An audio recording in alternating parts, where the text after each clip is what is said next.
Tahimik ang buong bahay. Madaling araw na. Ako lang mag-isa. Katatapos ko lang manood ng horror movie. Nagpapatay sindi pa ang ilaw sa sala. Kaya nagdesisyon akong umakyat sa kwarto. Pagpasok ko, pansin kong medyo bukas ang bintana. Maingay ang hangin sa labas at bahagyang kumakampay ang itim na kortina. Sinara ko agad yun at bumalik sa kama. Ngunit habang nakahiga, ay parang may kakaibang pakiramdam akong hindi ako nag-iisa. Parang may nakasilip sa likod ng kortina. Tumayo ako, binuksan ang ilaw. Ngunit wala. Pinilit kong huwag matakot. Baka guni-guni ko lang to, sabi ko sa sarili ko. Bumalik ako sa pagkakahiga. Pinikit ko ang aking mga mata. Pero ilang minuto lang may narinig akong mahinang kaluskos sa gilid ng kama. Unti-unti kong iminulat ang mata ko.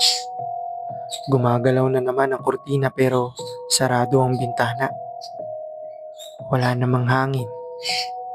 Tinitigan ko ito. Ilang saglit lang ay may kamay na dahan-dahang lumabas mula sa likod ng kortina. Nanlaki ang mga mata ko. Hindi ako makagalaw. Parang naging estatwa ako sa kinatatayuan ko.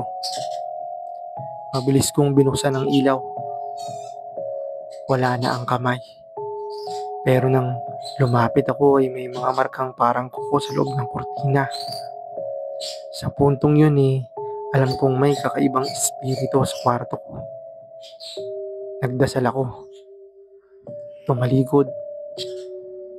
Papalabas na sana ako ng kwarto nang biglang bumagsak ang kortina at isang malamig na boses ang bumulong sa tenga ko. Wala ka na dapat dito.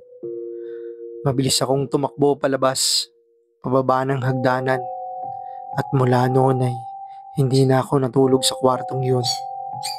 Pero tuwing madaling araw, kahit walang tao sa loob, sinasabi ng nanay ko, "Ba't bukas na naman ang ilaw sa kwarto mo?"